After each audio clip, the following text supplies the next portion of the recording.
নমস্কার, কেমন আছো সবাই? আশা করি যে যেখানে আছো সবাই ভালো আছো আর সুস্থ আছো। তা তোমাদের আশীর্বাদ আর ভালোবাসায় আমরাও ভালো আছি। দেবযানী ডেলি ব্লগ চ্যানেলের নতুন একটা ব্লগে তোমাদের সবাইকে অনেক স্বাগত জানিয়ে তোমাদের সবাইকে সঙ্গে নিয়ে আজকের ব্লগটা স্টার্ট করছি। সারাদিন তোমরা আমার সঙ্গে থেকো, আশা করি ভিডিওটা ভালো লাগবে। কেমন? সকাল উঠে ঘরের কাজ করেছি, উঠতে পারি না তাড়াতাড়ি, এখন ওষুধ খাচ্ছি যেহেতু আরও। তা যাই হোক, উঠে ঘরদোর পরিষ্কার করে ব্রাশ করে আবার স্নান করে নিয়েছি। আজকে সোমবার, একটু বাবার মাথায় জল ঢালবো। তা এখন এই যে পুজোর শাড়িটা পরেছি, ঠাকুর ঘরে যাব, তুলসী তলাটা ধোয়াবো, ধুয়ে ঠাকুর ঘরে গিয়ে তারপরে একটু ইচ্ছা আছে পুজোটা করা যায় না, কতটা পারবো, নিচে বসে তো পারি না মাজা নিয়ে, যতটা পারবো করে আসবো, বাকিটা নয় পিসমণি করবে। আর গাছের ফুল ফুটেছে অল্পই 2-4টে, তা সে একটু তুলে নিয়ে আসলাম, তোমাদের দেখাচ্ছি। তা চলো এখন চলে যাই ঠাকুর ঘরে। কেমন? সারাদিন তোমরা আমার সঙ্গে থেকো। চলো। এই দেখো, এই কটা করবি আর 4-5টা সাদা, এই ফুল ফুটেছে, তুলে নিয়ে এসছে। বাজার চলে এসছে, দেখো আজকে চিংড়ি মাছ নিয়ে এসছে। চিংড়ি মাছ রান্না করব, কিন্তু তার আগে একটু এই যে আলু ভাজবো। ডিপকে স্যার আসবে 11:30 থেকে পড়াতে, কড়াইতে তেল দিয়েছি, আলুটা ভেজে নেব। তারপরে গাজর ভাজা করব, গাজর আলু একটু পেঁয়াজ কুচিয়ে ভাজবো, কিন্তু আলু আর পেঁয়াজ কাটা হয়নি আমার। তার আগে আলুটা ভেজে নিই, যেহেতু রিকের টাইম হয়ে যাচ্ছে স্যার আসার। এদিকে কাকু বেরোবে, খেয়ে আজকে কলকাতায় যাবে, সেই কারণে আগে মাছ একটা ভেজে দেবো, আলু ভেজে, তারপর আমাদের গাজর আলুটা ভাজা করব। আর আজকে ডাল হয়েছে, মূলো দিয়ে ডাল হয়েছে, মাছ আর ডাল করবো, আর ওই ভাজাটা করব, আর কিছু করব না আজকে। তা চলো, আবার ডিম সেদ্ধ বসাবো কাকিমারা ডিকে, তা আলুটা ভাজা বসিয়ে ডিম সেদ্ধটা বসিয়ে ভাজা হয়ে গেছে। একটা মাছও ভেজে রেখেছি, এদিকে গাজরটা বসিয়ে দিয়েছি, চাপা দেবো, দিয়ে আলুটা কেটে নেব, আলু আর পেঁয়াজটা, এদিকে ডিম সেদ্ধও বসিয়ে দিয়েছি। চলো এবার আলু আর পেঁয়াজটা কেটে নিই। এই যে হয়ে গেছে গাজর আলু পেঁয়াজ ভাজা, আর এই যে বেগুন ভাজা হয়েছিল, আর মূলো ধনেপাতা দিয়ে ডাল। এদিকে খাওয়া শুরু হয়ে গেছে, এই যে খাচ্ছে হ্যালো মিস্টার। রিকা এখন আসেনি খেতে, কাকু খেয়ে চলে গেছে। চিংড়ি মাছ ঝোল দিয়ে দিয়েছি, ঝোলটা জাল হলে ভালো করে ফুটলে তারপর নামিয়ে দেবো। আর রিক ওই রসা খেতে চায় না বলে ওকে একটু দো পেঁয়াজি করে দিয়েছি, পেঁয়াজ আর একটু অল্প করে ছোটো ছোটো করে আলু দিয়ে।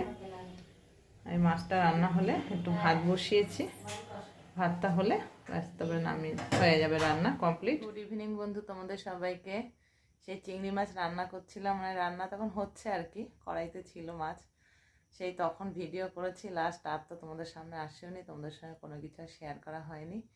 রান্না সেরে এসে স্নান টান করে তারপরে খাওয়া দাওয়া করে এসেছি, এসে ছাদে গিয়ে রোজ যেমন করি আর কি, গাছে জল টল দেওয়া, জামা কাপড় তোলা সমস্ত করে, ঘর বারান্দা ঝাড় দিয়ে একটুখানি বিশ্রাম করতে সবে এসছি বিছানায়, যে আমার এক বান্ধবী ফোন করলো, বান্ধবীর সঙ্গে গল্প করতে করতেই হয়ে গেল সন্ধে।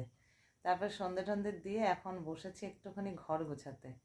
ঘর গোছানো বলতে সেই ডাক্তার দেখিয়ে এসেছি, জামা কাপড় কাচা ধোয়া তো হয়েছে সবই, এই যে এনে রেখে দিয়েছি সব একদম, মানে কি হলো, পাহাড় পর্বত করে জামা কাপড়, আর মানে ভাঁজও করিনি, আর আলমারিতে ঢোকানোও হয়নি, সমস্ত অগোছালো হয়ে পড়েছিল। তা সেগুলোকে এখন পাট পাট করে ভাঁজ করলাম, এবার আলমারি খুলে সব জায়গাটা জায়গায় ভরে রাখবো।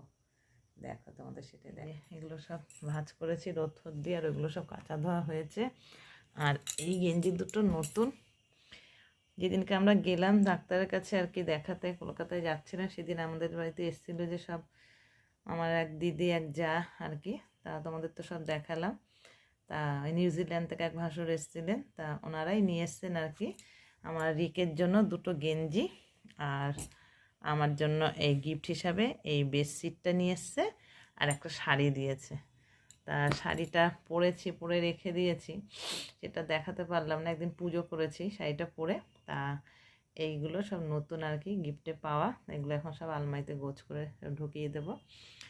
এগুলো সব নিয়ে এখন বসেছি সব ভাঁজ করে, আরও আছে ওই ঘরে কতগুলো, এখন এগুলো সব আলমারিতে ভরার পালা আর কি। তা চলো ঝটপট করে এগুলো আগে গোছ করে রেখে, সব জামা কাপড় গোছ করে সব আলমারিতে ভরে দিয়েছি। এই যে বিছানা খাটটা মুছে, বিছানা ঝেড়ে চাদর পেতে দিয়েছে, দেখেছো?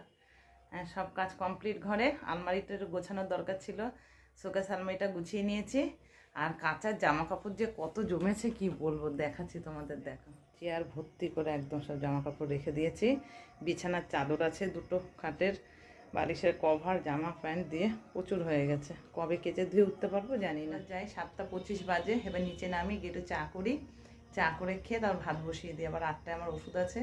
চলো নিচে যাওয়া যাক।